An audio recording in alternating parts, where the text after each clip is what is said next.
Welcome to the chapter dedicated to SAM-SAF4 wind turbines' structural dynamics, thanks to which you can perform the accurate computation of wind turbine dynamics. This presentation will concentrate on three main topics. Why the use of advanced models is required will be the focus of the first section. We'll then talk about the advanced models already embedded in the package.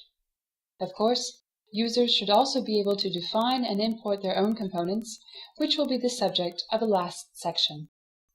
So let's start with the answer to this simple question. What's the point in using advanced models? Advanced models should be thought of as global models, representing the whole turbine. So the goal is the same as the one pursued with SAM-SAF4 wind turbines loads, that is, to compute loads. But there's a significant difference in that these loads will be computed in a very distinct way. For one, they'll be based on higher fidelity models, potentially including a large amount of detail, as for clearances in the bearings and gears, using real structures for the bed plate and similar components. Thanks to all this, you'll be able to predict higher frequency phenomena accurately, owing to better modeling of the high flexibility of large turbines. The dynamic loads acting on the different components of the turbine are closely linked to vibrations occurring within the large flexible mechanism interacting with the wind as well as with control commands. These loads are used as input for fatigue as well as local stress analyses, or to write specifications of the components, such as the gearbox or the bed plate. There are several reasons why simplified models, usually used for certification purposes, can fail to provide very accurate results. First, because there's a non-linear load amplification in the drivetrain. Secondly, clearances induced extra vibrations and should therefore be taken into account. Thirdly, a wind turbine is a structure including both very rigid and very flexible parts. This results in a frequency content mixing both high and low frequencies, all of which should be taken into account for fatigue or acoustic computations. Fourthly, experience has shown that trying to extrapolate load computations from what is measured in the main shaft is a mistake and will lead to a large overestimation of the durability of some components. Finally, using advanced models provides better fatigue content for all components and reduces the number of failures occurring earlier than expected.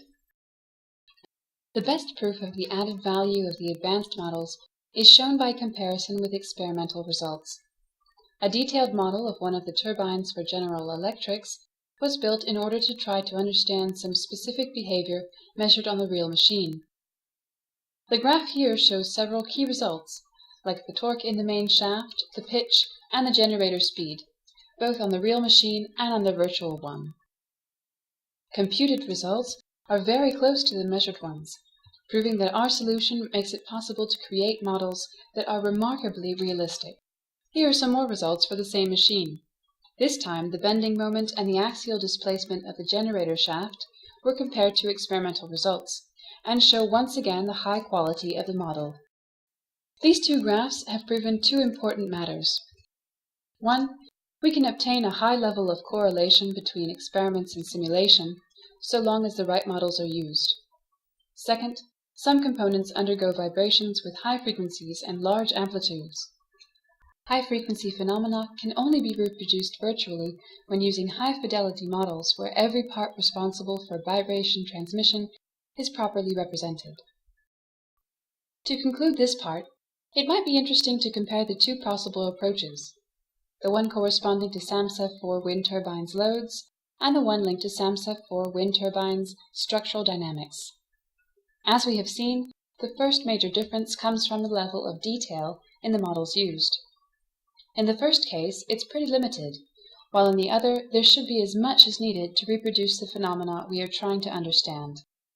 This has an obvious consequence on the quality of results. The more detailed the models are, the better the expected results will be. Obtaining high-quality results has a cost in computation time. In the first case, they'll be fast, since we should be close to real time, while the second approach will generate longer computation times. We are not here to say that one approach is better than the other, since it all depends on the goal of the simulation.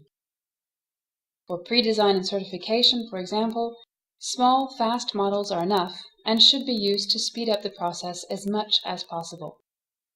But when the goal is to perform some advanced design or obtain accurate loads, it's necessary to take the time to properly evaluate fatigue phenomena and predict the time at which failure might start to occur.